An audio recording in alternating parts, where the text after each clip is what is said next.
Hello guys, kumusta kayo? Kararating lang natin dito sa Hulo, dito sa aking luyahan. Kasi itong pangalawang batch ko, binibisi-bisita ko. Kasi nung una ko nakapunta dito, yun nga yung unang batch ko na napuno ng bigla ng damo. Binisita ko ulit ngayon itong pangalawang batch ko. Baka ako matulad ulit dun sa nauna. Yung nauna ang nangyari, ewan ko, walang tumubo guys. Hindi ko alam kung ito ba yung disadvantage ng sobrang aga sa panahon ng pagtanim. Ito naman yung pangalawa. Yung pangalawa medyo okay. Pakita ko sa inyo. Ayan yung pangalawa. So yung batch na yan, yung straight na yan pataas. Yan yung pataas na yan. Yung maberde na yan. Yan yung pangalawa. Tapos, yung una ko naman, tingnan nyo.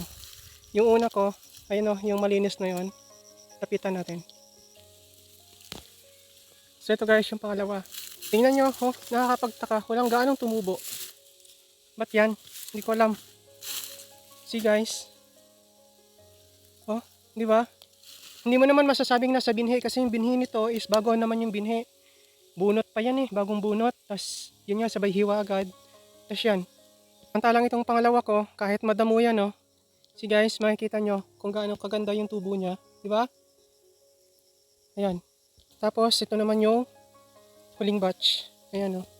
Yung huling batch may mga tubo na rin kahit paano. Ayan oh. Yung mga maliit-liit na.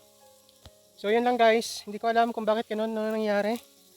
At thank you for watching. See you in our future vlogs. Bye!